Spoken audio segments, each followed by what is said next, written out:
नमस्कार, मैं हूं कविता कृष्णन। लोकसभा चुनाव के लिए केवल 48 घंटे ही बचे हैं। अगले 1 घंटे में हम आपको देंगे चुनावी मैदान का हर एक्शन, हर जरूरी अपडेट।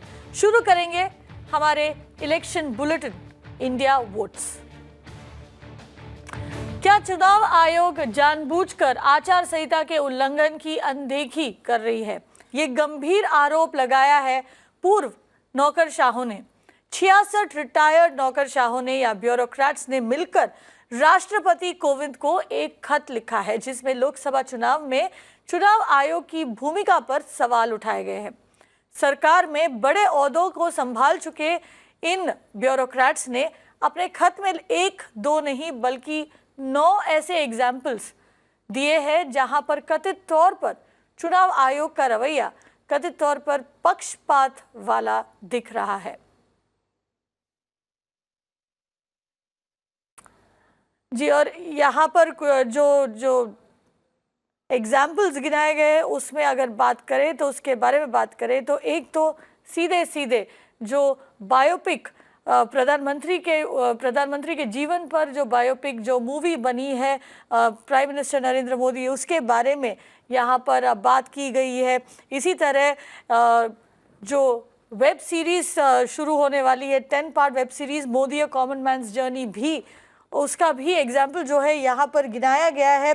आयुष्मान मेरे साथ इस वक्त जुड़ रहे हैं, मेरे सहयोगी है, और जानकारी लेकर आयुष्मान, बहुत गंभीर आरोप जो है ये ब्यूरोक्रेट्स लगा रहे हैं यहाँ पर, न सिर्फ चुनाव आयोग पर बल्कि मौजूदा सरकार पर भी यहाँ आरोप लगाए, सवाल उठाए जा रहे हैं।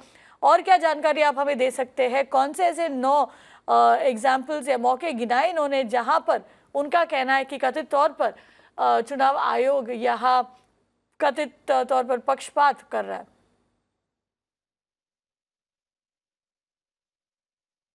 बिल्कुल कविता, अगर इस लेटर की बात करें तो ये लेटर एक ऐसे समय पर आया है जहां महज 2 दिन बाद देश में चुनाव हैं और पहले पक्ष के चुनाव के पहले ही ये लेटर आता है जिसमें साफ कहा जाता है कि चुनाव आयोग कहीं ना कहीं तर्कहीन तरीके से काम कर रहा है, चुनाव आयोग अपना काम ठीक से नहीं कर रहा है।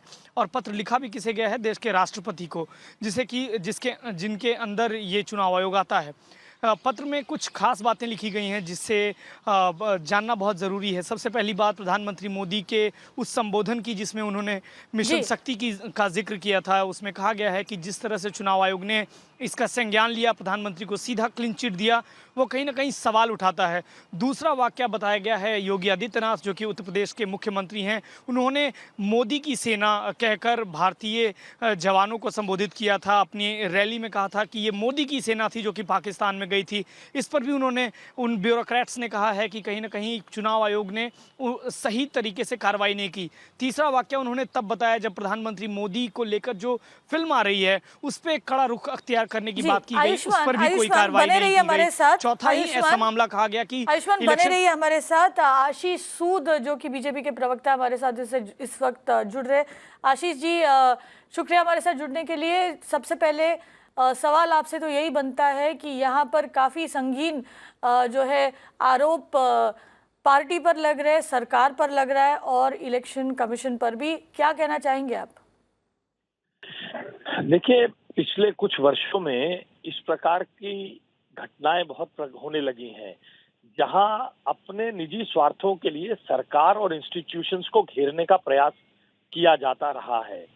अभी जिस फिल्म के जिक्र कर रहे हैं, आज सुप्रीम कोर्ट में वो मैटर पेंडिंग था, सुप्रीम कोर्ट ने उसको क्लियर कर दिया, मगर लोग तो फिर भी चुनाव आयोग पे प्रश्न उठाएंगे। देखिए, मगर जो लोग ये कहते थे कि देश में डेमोक्रेसी खत्म हो गई, वे सरकार पर, वे चुनाव आयोग पर, सब तरह की संस्थाओं पे प्रश्न उठाते हैं, चिट्ठी लिखते हैं और फिर भी कहते हैं डेमोक्रेसी खत्म हो गई।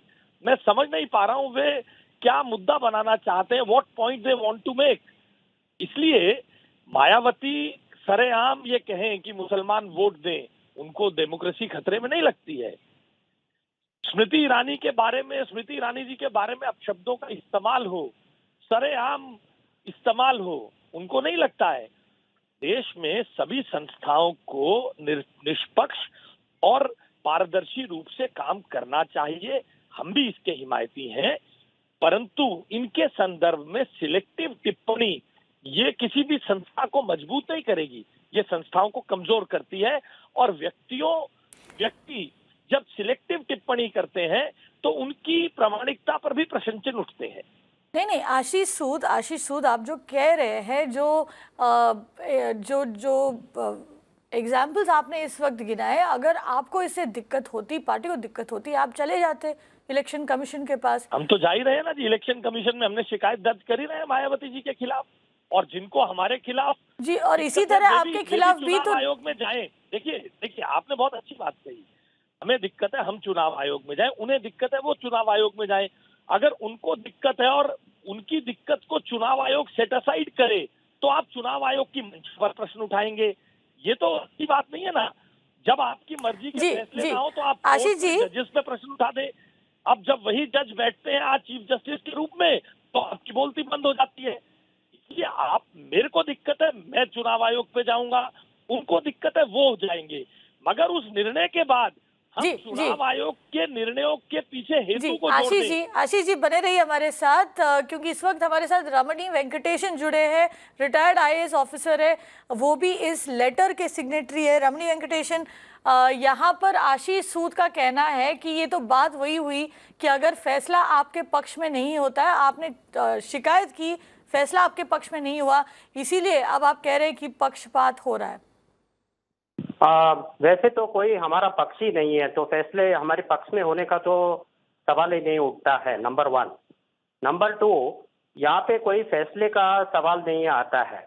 यहाँ हमने जो पोजीशन उपस्थित किया है वो इतना ही है कि सभी पार्टियों को जो भी चुनाव के मैदान में खड़े हैं, सभी पार्टियों को, सभी जो उम्मीदवार हैं, सभी को इक्वल चांस मिलना चाहिए, उतना ही हम कह रहे हैं। हम उससे कुछ ज्यादा नहीं कह रहे हैं कि इस साइड को दो या उस साइड का मत दो, ऐसे हम नहीं कर रहे हैं, हम पक्षपात नहीं कर रहे हैं। हम इतना ही चुनाव आयोग से विनती कर रहे हैं कि आप सभी को समान कक्ष से आप ट्रीट करें और सबको इक्वल ट्रीटमेंट दीजिए। जी, रमणी वेंकटेशन, यहाँ पर जैसे आप कह रहे हैं कि सभी को इक्वल ट्रीटमेंट मिलना चाहिए, आपको ऐसे क्यों लग रहा है कि यहाँ पर सभी को इक्वल ट्रीटमेंट नहीं मिल रहा है? एक लेवल प्लेइंग फील्ड जिसे कहते हैं और जो दिलाना ईसी का कर्तव्य है, वो यहाँ पर क्यों नहीं मिल रहा है, आपको ऐसे लग रहा है? क्योंकि हमने जो हमारे पत्र में जो भी स्पेसिफिक मुद्दे उपस्थित किए हैं, उन हर एक मुद्दे में हमको लगता है कि चुनाव आयोग ने उसमें थोड़ा ज्यादा विचार करके एक्शन तुरंत लेना चाहिए था। देखिए, हम भी मानते हैं, हमने भी सभी ये जो 66 ब्यूरोक्रेट हैं, इन्होंने बहुत से इलेक्शन देखे हैं और हमको भी ऐसे ही एक इच्छा है कि इलेक्शन का माहौल पीसफुल हो, सबके यानी एक प्लेजेंट जो है, एक अच्छा सा वातावरण निर्माण हो और सभी उसमें भाग ठीक तरह से लोकतांत्रिक मुद्दे पर भाग ले लें। तो इसीलिए हमारा यही कहना है कि आप जो भी अभी इलेक्शन कर रहे हैं, इसमें अगर कोई कुछ ऐसे भाषण करेगा या कुछ और ये बातें उपस्थित करेगा जिससे कम्युनिटीज में कोई प्रॉब्लम हो या ऐसे हो, उसमें तुरंत इलेक्शन कमीशन को कार्रवाई करनी चाहिए, उतने हम कह रहे हैं। दूसरी बात यह है कि हमारा ये कहना है कि 3-4 मुद्दों में ऐसे देखने को आया है जो रूलिंग पार्टी है। अब रूलिंग पार्टी कल दूसरी भी रूलिंग पार्टी हो सकती है, हम वही कहेंगे उस रूलिंग पार्टी के बारे में भी, क्योंकि हमारे सर्विस में तो हमने अनेक रूलिंग पार्टी देखे हैं। पर हमारा कहना है कि जब 2-3-4 मुद्दे में इलेक्शन कमीशन ने एक केस में निर्णय लिया है, बाकी केस में निर्णय भी नहीं लिया है, तो हमारा कहना है कि आप कम से कम निर्णय लेके जनता को कम से कम आपके निर्णय के बारे में, आपके फैसला के बारे में थोड़ा डिटेल दे दें, थोड़ा जो कारण है वो आप दे दें, ताकि जनता को भी लगे कि आप फेयर माइंडेड तरीके से आप अपना काम कर रहे हैं। जी, आशीष सूद, काफी वाजिब इनका सवाल है और यहाँ पर जो आप कह रहे थे, ये यहाँ पर ये सीन ये नहीं है कि कोई गया है और फैसला उनके पक्ष में नहीं हुआ, इसीलिए जो है ये खत लिखा जा रहा है या पक्षपात का जो आरोप है वो लगाया जा रहा है। आरोप जो है यहाँ पर नागरिक लगा रहे। नहीं आशीष सूद, नागरिक लगा रहे हैं। मैं भी नागरिक हूं और जितने नागरिक के रिटायर्ड आईएएस ऑफिसर्स हैं उतना ही देश का नागरिक कोई भी आप और मैं भी हैं।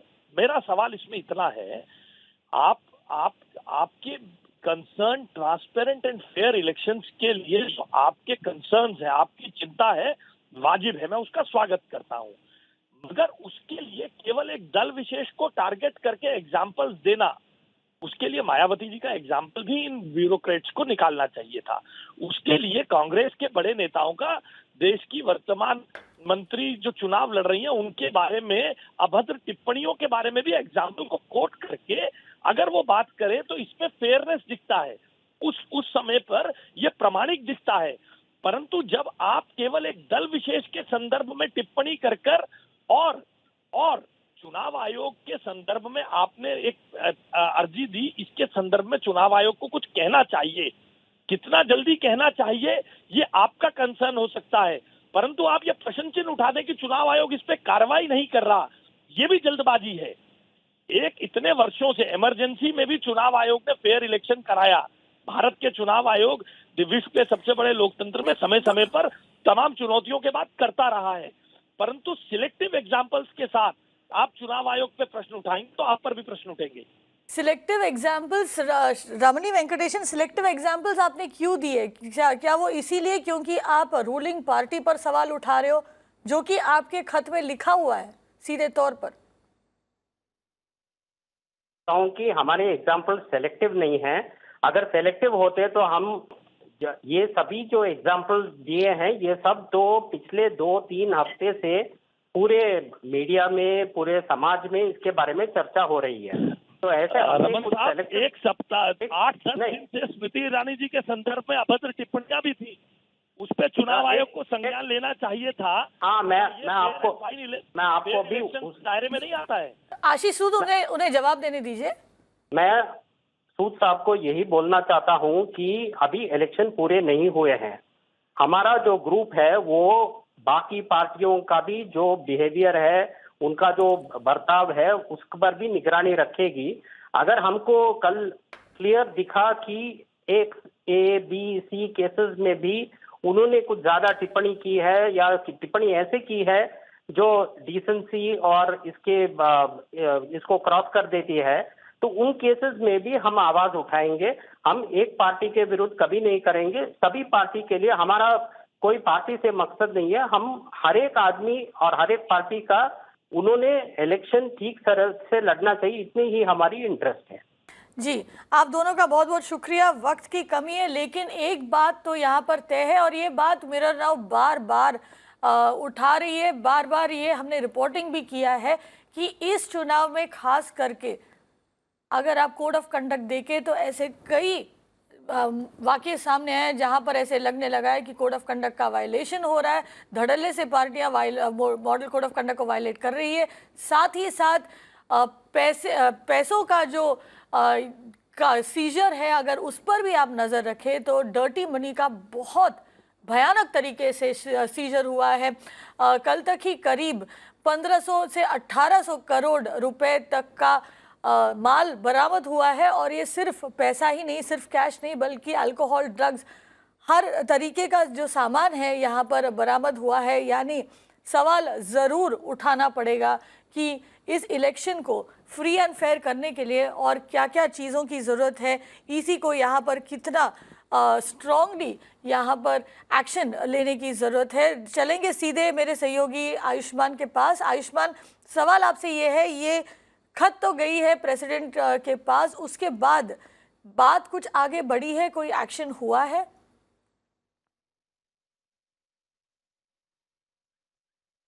कविता, बात कहीं आगे नहीं बढ़ी है। बात बस इतनी बढ़ी है कि इलेक्शन कमीशन के ऑफिशियल से जितनी बात हुई उसमें यही समझ में आया कि वो निराश हैं, क्योंकि इलेक्शन कमीशन के ऑफिशियल्स ये कह रहे हैं कि हम अपना काम बिल्कुल ही ईमानदारी से करते हैं।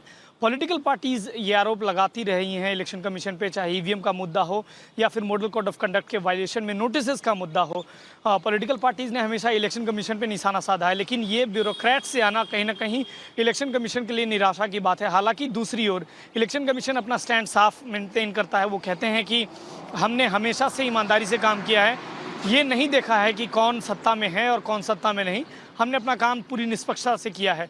रही बात इस लेटर की, तो इस लेटर पर फिलहाल इलेक्शन कमीशन का कोई जवाब नहीं आया है, लेकिन जो सवाल इसमें खड़े किए गए हैं, कहीं ना कहीं आने वाले समय में इलेक्शन कमीशन के प्रति जो जिम्मेवारी है, इलेक्शन कमीशन की जो अपनी कटिबद्धता है, उस पर बड़े सवाल ज़रूर खड़े करती है। जी आयुष्मान, बहुत बहुत शुक्रिया सारी जानकारी के लिए। आचार संहिता से ही जुड़ी एक और बड़ी खबर महाराष्ट्र से। महाराष्ट्र कांग्रेस ने एन टीवी और जी टीवी के खिलाफ शिकायत दर्ज कराई है और उन पर मॉडल कोड ऑफ कंडक्ट के उल्लंघन का आरोप लगाया है। कांग्रेस पार्टी के मुताबिक दो फेमस टीवी शोज भाभी जी घर पर है और तुझसे है राब्ता में वोटर्स को लुभाने के लिए सरकारी स्कीम्स का प्रचार किया जा रहा है। The channels and the highest TRP serials actually on those channels are being used to project BJP as a good party, the image building kind of a thing, and they are indirectly campaigning for BJP. And we have taken a very serious note on this because this is an attempt to influence electorate. Secondly, what we have in our complaint, we have put down before the election commission is this, that it should be equated with the paid news category. We have demanded that these particular channels are responsible for this. They should be taken off air immediately. Secondly, an FIR must be registered immediately against the production team as well as the channel owners. We have got from election commission is an assurance that it will be taken very seriously because the election commission has taken a very serious note of this.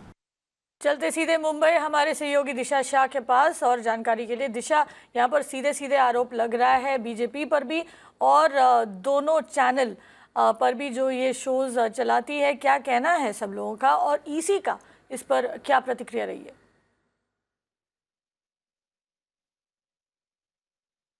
जी कविता, 24 घंटे हो चुके हैं जब कांग्रेस ने election commission पे ये complaint file की है दो चैनल्स के खिलाफ, जी टीवी और एन टीवी जैसे आपने कहा है। और यहाँ पे बात हो रही है सबसे बड़े टॉप रेटेड शोज़ में भाभी जी घर पे हैं और तुझसे है राब्ता। यहाँ पे कांग्रेस का ये कहना है, जो उन्होंने कंप्लेंट में भी लिखा है, कि यहाँ पे ये जो सारे कैरेक्टर्स हैं वो बीजेपी के एक फ्लैगशिप जो सरकारी स्कीम्स है उनको बढ़ावा दे रहे थे। कैरेक्टर्स जो है वो इन्फ्लुएंस कर रहे हैं वोटर्स को, जो वायलेशन है कोड ऑफ कंडक्ट के खिलाफ। तो उसके चलते इलेक्शन कमीशन में ये कंप्लेंट रजिस्टर हुई है। हमने जब ऑफिसर से कहा, उन्होंने हमसे कंफर्म किया है कि वो हर एक एपिसोड जहां पे ये टेलीकास्ट हुआ है वो गौर से देख रहे हैं और देख रहे हैं कि अगर violation of code of conduct हुआ है कि नहीं, और उसके बाद वो आगे की कार्रवाई करेंगे, नोटिस अगर भेजना है वो भेजेंगे।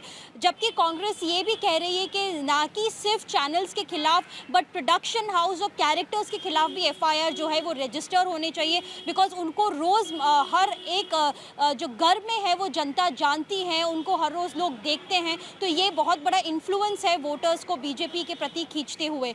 आखिर में कविता, जब हमने एन टीवी और जी टीवी दोनों से सवाल पूछे तो अभी तक हमको 24 घंटे के बाद भी इनका जवाब चैनल से नहीं मिल पाया है। जी दिशा, बहुत बहुत शुक्रिया सारी जानकारी के लिए। आगे बढ़ते हैं।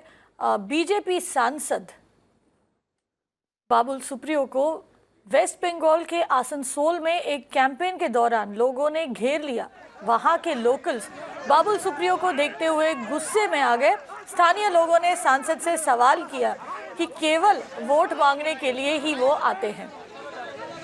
बड़ी खबर यहाँ पर आती हुई आसनसोल से बीजेपी सांसद को घेर कर लोगों ने सवाल पूछा कि आप सिर्फ वोट मांगने क्यों आते हैं यहाँ पर। श्रेयोशी हमारे साथ जुड़ रही है कोलकाता से। श्रेयोशी, ये बहुत बड़ा सवाल पूछा है वोटर्स ने बाबुल सुप्रियो से, और जैसे आप देख सकते हैं यहाँ पर आपके स्क्रीन पर तस्वीरें, ये दिन में आए थे और जैसे आप देख सकते हैं आसनसोल में बाबुल सुप्रियो को लोकल्स जितने भी वहाँ के स्थानीय लोग हैं उन्होंने घेर लिया था और सवाल पूछने लगे थे। श्रेयोशी, बताएं कि वहाँ पर आखिर क्या हुआ, बाबुल सुप्रियो का जवाब क्या था इन लोगों को?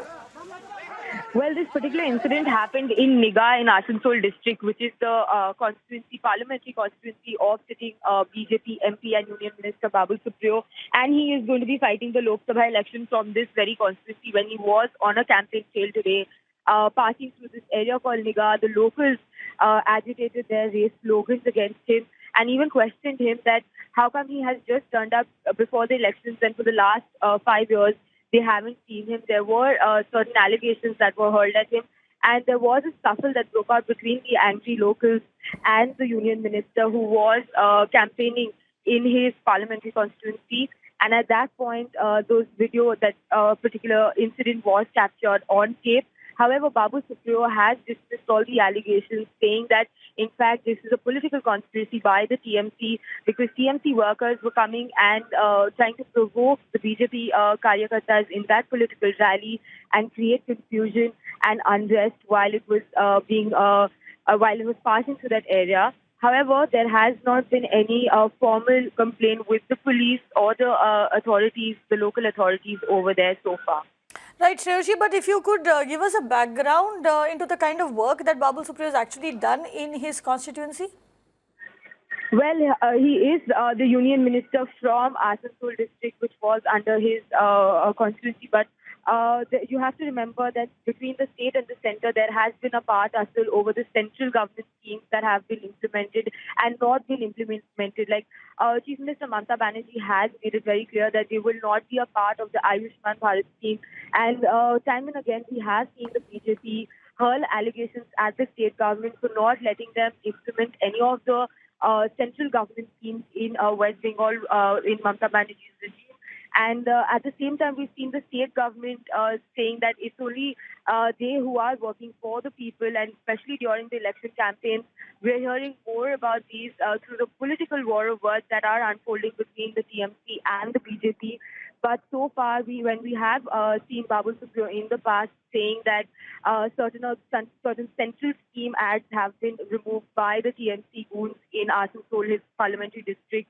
But as an MP, he has said that he has spent quite a sum of his MP lads, and he has worked for the benefit of the Asansol district despite the hurdles that the state government allegedly has been putting them through. Right, Shreyashi, thank you very much for getting us those details. और दरअसल ऐसा ही कुछ देखने मिला तमिलनाडु में भी, जहां पर AIADM के नेता तंबीदुरई के काफिले को डिंडीगुल के एक गांव में एंट्री करने से रोक दिया गया। वोटर्स नाराज थे इलाके में पानी की किल्लत से। केवल यही नहीं, गुस्साए लोगों ने AIADM के नेता के हाथ में मिट्टी से भरे पानी का बोतल तक पकड़ा दिया। मामला बिगड़ने पर तंबीदुरई ने वोटर्स को आश्वासन देना शुरू किया, लेकिन लोगों ने उनकी एक न सुनी। प्रमोद माधव जुड़ रहे और जानकारी लेकर। Pramod Madhav, what we are seeing over here is voters' anger, in fact, against Thambidurai, and they have a valid demand. Tamil Nadu, for that matter, has a serious water problem.